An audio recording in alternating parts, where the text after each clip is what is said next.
Its interior is completely dark.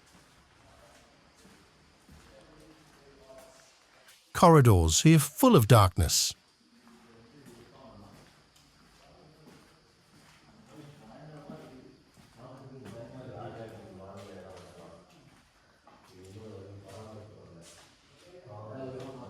The roof is falling apart.